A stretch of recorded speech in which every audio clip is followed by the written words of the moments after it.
I'm joined by Ikuro Kwon. You know him from his work in MLW. I do want to talk a little bit, obviously, about your work in MLW, but one thing I kind of wanted to start with, which I thought might be fun, is I wanted to go over your bio on the MLW website because this is one of the more unique ones that I've seen. It says that not much is known about your background beyond the propaganda that Contra Unit has released publicly, so I wanted to get your opinion and maybe you can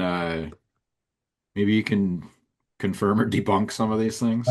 Absolutely. So, man, like when I first came into MLW, was it 2019? It was in a different direction. The company was different. The position was different. And when they brought me in, it was to add extra layers of just mystique and danger to what we were doing. Mhm. So came in, didn't talk, wasn't not that I, no, not even wasn't allowed to talk. There's just that wasn't my position. Mhm. Hit quick, get out of there, you know. And as people came and went, Fatu got, Simon Gotch, Samael, Davari, me and Cruel started to kind of rise up and kind of orchestrate our vision of things. And when I departed, worked a lot on myself, came back, but with a different position. And so now, like that bio is, I guess, technically out of date now because now we're adding more layers to what we bring to the table and what I can do. But that initial like inception of just like what the Ikuro Kwon character was supposed to be and is a pit fighter that got selected. Mhm. You know, there's a lot of people that are trained in the way that I've been trained in, um, but no one can do it exactly the way that I do it. So that's why I got picked up. So um, that's kind of. I hope it clarifies a little bit of stuff on the Yeah, background. yeah. One thing I did want to mention was uh, you just brought up being a pit fighter, and there's another comment that you're so sadistic that you've burned men's eyes with coals. Yeah, Uh, but there's one part of it about being an underboss of Akihisa Mera, who people might know as the Great Kabuki. So did so it's I've been able to be in a lot of good, really good positions. And not for any other reason than the respect route in which I go by. I really don't ask for favors. I don't I'm not buddy buddy with people like that. I wanna learn. And no matter what facet I'm doing or what type of discipline I'm trying to hone as my own, it's I'm a student of the game. I'm arrogant because I'm from New York and I just that's just how I am. But it doesn't take away the understanding of what it takes to put in the work to get cosigns like that. Like I don't ask for it, but if they're gonna write their name off of and put my name under that, that's something that I just sit back and just bow my head in respect because I don't ask for that.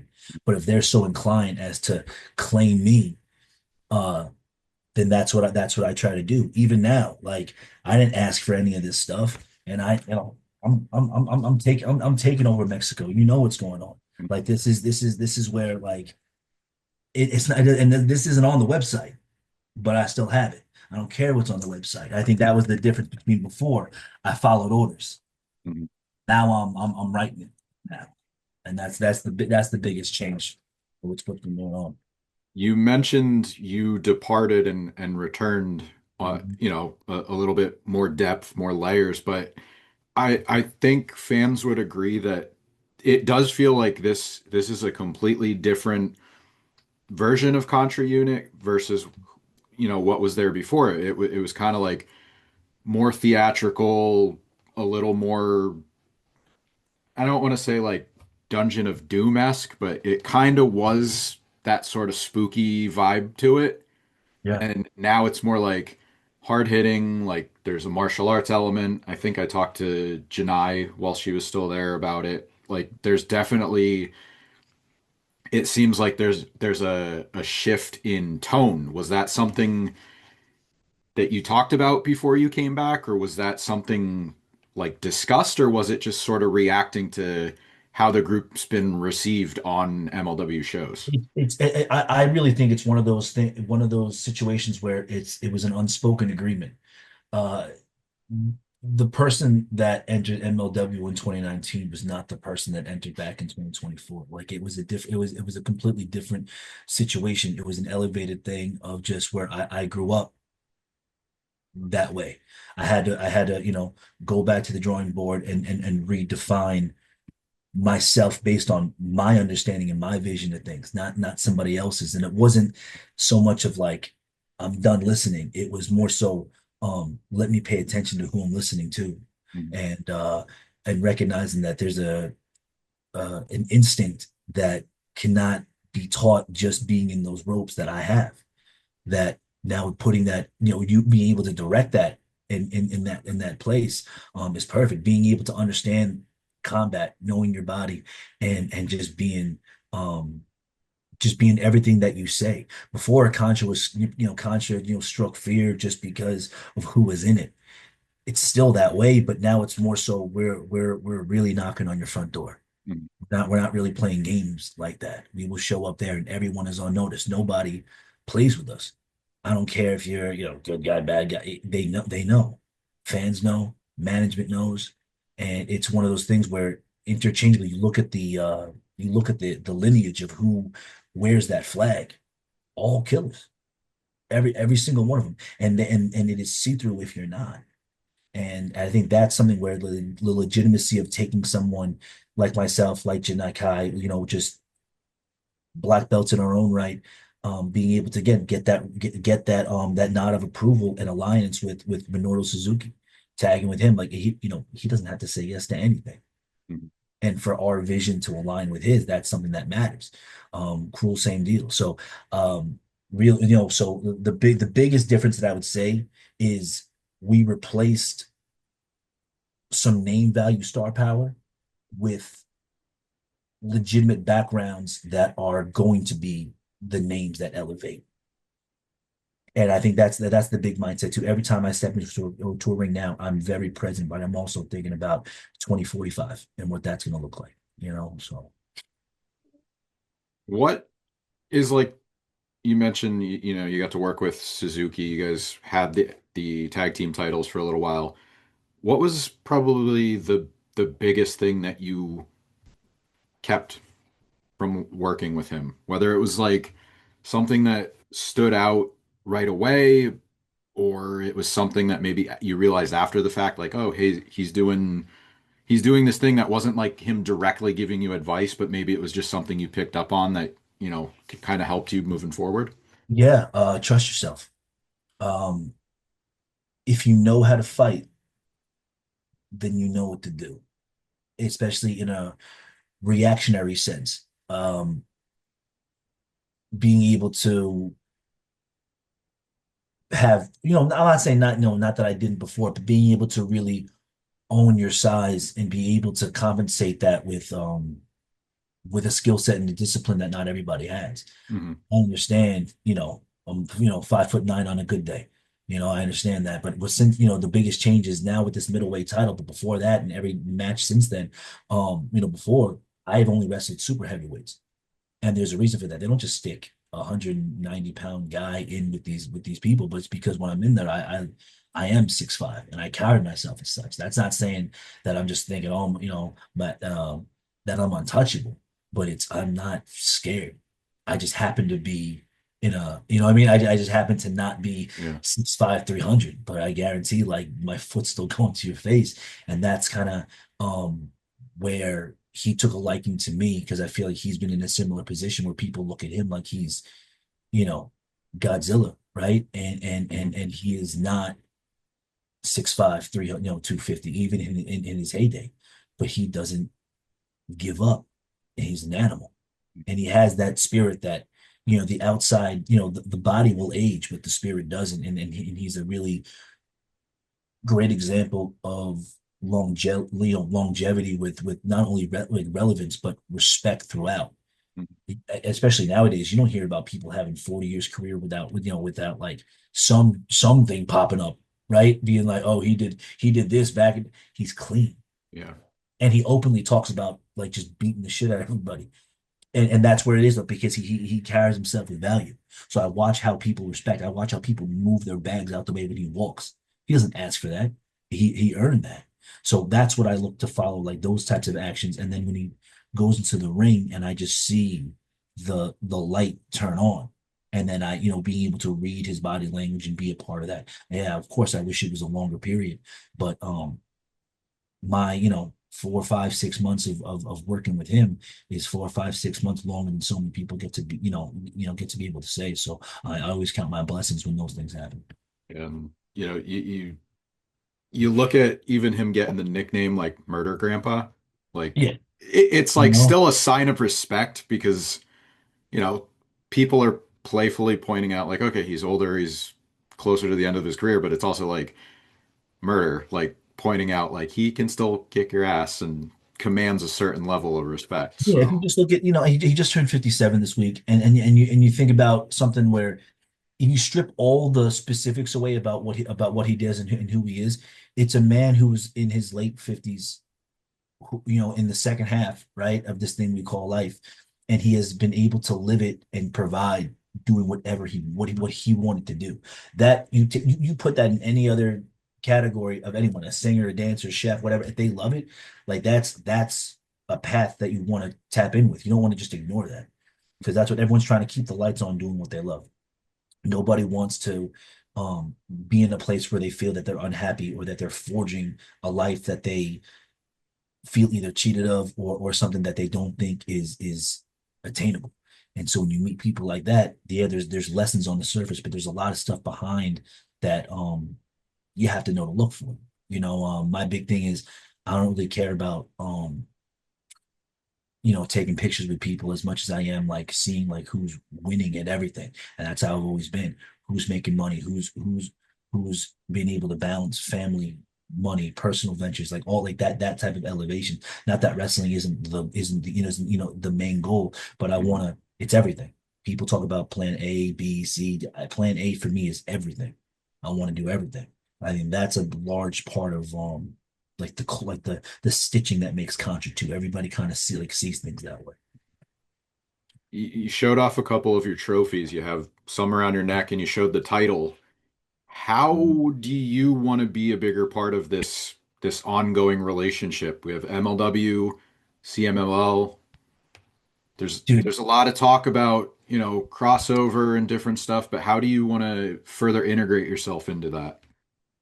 oh man, just continue being able to do it in a blueprint sense. I bring up a lot where I don't want it to look like I'm playing a race card or any of that sense, but I do want to always address that.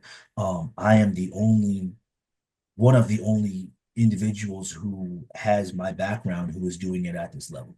I'm the first Korean American ever to hold this title. Mhm. First Korean American to step foot in CMLL, let alone the Grand Prix, let alone come back twice on 2 tours. There's a lot of things that I haven't done, and there's a lot of things that I have done. But I also look at the the the part of the project that I'm trying to build, which is I'm the blueprint for it. It hasn't been done before. There hasn't been, you've never seen, an Asian wrestler on the cover of the video game. You've never seen how many Asian world champions in America do you know of? I can't really count off the top of my head. I just can't. Growing up watching SmackDown, watching right, who did I have to look up to? I had people, but they were never on top. Never, ever, ever. You buy the video games, whether they were like six strength, right? You weren't picking him, you're picking Goldberg. You know what I mean? So Yeah. you look at the representation of it. And I take that job seriously where I want to change the dynamic of representation, but not just for Asian Americans, but for myself, and being the first me and whatever that brings. Uh, I never looked at that being like an issue or something that it was a job, but here's a platform like MLW, a platform like CMLL, where I can convey to an American audience people who look like me in a different way. I don't have an accent. Yeah, technically, I was born in Cuba. I was raised in New York. I'm adopted. Like I have a story that is worth talking about. I truly believe because there needs to be representation for everybody. Mhm. So as far as like being able to go foreign MLW and carrying this title, I want to take it everywhere. I want to travel the world. I want every match of mine to matter. I'm a big quality over quantity type of person. I haven't had that many matches compared to some of my peers. Every place that I've worked at has been very important. And the crossover with this title now is where I'm not just doing important shit. I am important doing important stuff. I don't, first part of Contra, first run at it. I was the other guy. They all had names. I was the other guy. Not being, and not talking, that didn't help much. So I left, right? Did some stuff on the indies, tag team stuff with my boy Gabe Sky. Uh, but still like trying to make my name mean something to where, oh, that's Quan, right? Uh, come back, Grand Prix, come back, tag team run with Suzuki, come back, go back to CMLL. Still not knowing that I'm doing important things, but not feeling like people are going home wanting to see what I'm doing next. Mhm. And then I saw Mystico with his back turned, his arm raised. And so I had to do something. And I'm not asking anymore. I'm doing it. So I took his neck, I took his mask, I took the title. And it's one of those things where that last straw of instead of knowing that I'm the biggest threat in the middleweight division and me getting a title shot just straight up, it's no, he's gonna relinquish the title because he wants to move up a weight class and his elbow hurts. Like, screw that. I'm not, no, I'm this is my time. He's been doing this for 30 years, 20 years. Like he's solidified. He's solidified. If he didn't have a mask on, he wouldn't be able to go anywhere in Mexico or in Sony or in America, like anywhere. It's mystical. I'm not taking that away. But it's my turn to get to that type of type of upper echelon. And again, having no one be in my position who looks like me in that spot, I'm really scratching and clawing. I'm not begging, I'm not asking for help, but I understand that I'm fighting from underneath because no one knows what to do with this. No one can say, "Oh, you remind me of the other Asian wrestler that talked a lot of shit from New York." No, there's who? No. And again, respect to every single, to everybody, right? But if this is something that it's become personal, and what I've seen just watching and growing up is this is where things start to get a little scary. This is when gears start to switch, and so I feel momentum behind me. I mean, even address the obvious. There's been a lot of releases, a lot of releases. So I can feel that breathing down my neck. I'm not going anywhere. I don't plan to. And I plan to be an MLW Grand Slam champion. I plan to be the face of the company. I plan to be, when you think MLW, you think Ikuro Kwon. When you think pro wrestling, the Concrete Dragon comes to your mind. I'm not stopping until that's there. And I think that's the biggest difference with now holding this title, holding this mask, being able to add more layers to who I am and have people listen and care because I'm making them care. That's the big thing. So being able to just listen to the vets, listen to people who are willing to help me, and not be intimidated by legacy while I'm trying to build mine. So that's like the thing where there's no next stop because there's no one that's done it, but there's no steps to follow. Mhm. So I'm trusting the instincts and I'm allowing myself to work hard to not repeat the same mistakes twice. And I think you kind of hit on a good point there. Like you didn't have characters that you could look up to.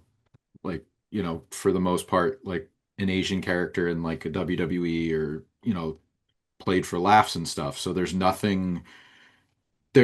point of reference. So like you want to be the first, but you also don't want it to be, you mentioned like you don't want it to be about race where maybe it gets to a point where instead of being like he's the first this, it's like it's more it's less of the label and it's just more accepted. Like he's a really good fighter, or he's the champion, and it's less about background. And Right. I Yeah. think a lot of people want that from representation. So I think, you know, I think your message is easy to understand, and you know, Yeah. hopefully more progress is made where, you don't have to be the first. You're just, you're getting more opportunities like you're talking about. Yeah. Yeah. Like it's, the first time I was in a match with all Asian individuals, it was the tag team match for the titles. It was me and Suzuki versus Akamura and Kojima. Sick ass match to have in that sense of it, right? Mhm.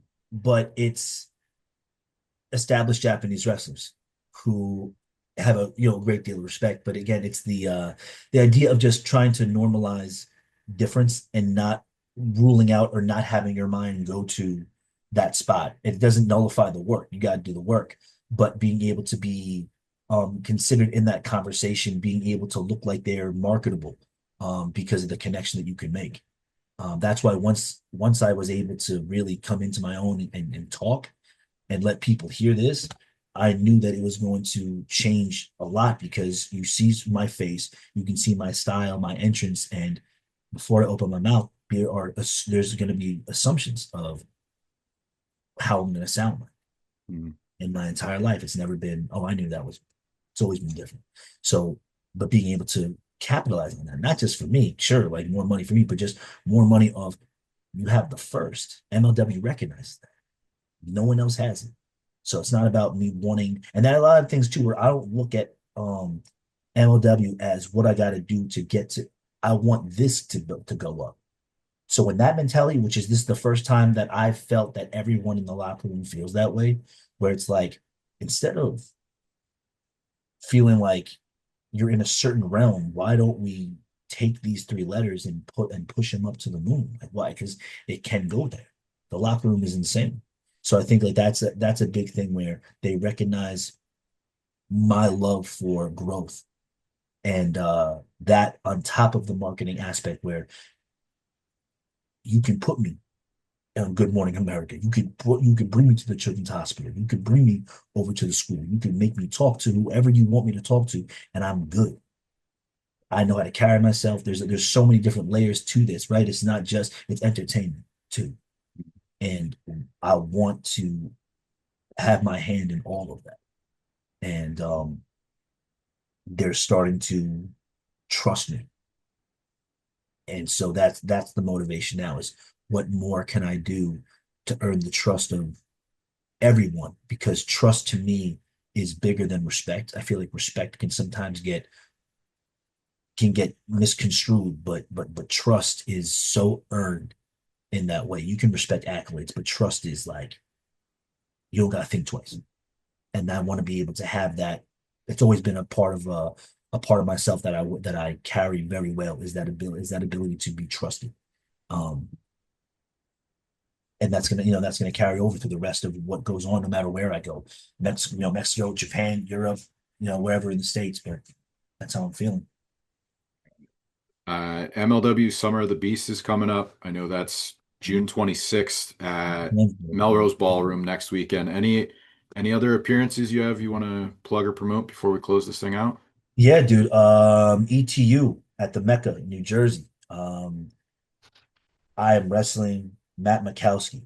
And if you know anything about Matt Makowski, legitimate MMA background. Mhm. Me and him we're brothers, but we're in a little bit of a tussle. So, it's one of those fights where we don't we don't bitch about it. We're not talking behind each other's backs. We're not asking 50,000 people what they think about it. We're like, let's just fight and settle. So we're gonna fight on July 13th in New Jersey, and then hopefully we can move forward from there and get some more gold. So that's what I'm looking forward to now. I'm open for bookings, whoever and whenever. And as far as social media goes, man, you can follow me at Ikuro Kwon on Instagram and Twitter or X. I don't even know. Do you call it X? I can't call it. Yeah, I I always call can't. it. Yeah, I can't. So yeah. So that's what I got going on right now, and I know there's gonna be more to come. And I always appreciate, times like this where I get to talk and, just be able to chop it up with good people, and talk about real things. So I appreciate you taking your time to hang out with me and discuss MLW and what we got going on. Hey, I appreciate the time and, look forward to seeing you continue to, like you said, build those letters up and bring yourself up and everybody else with it. So thank you, man.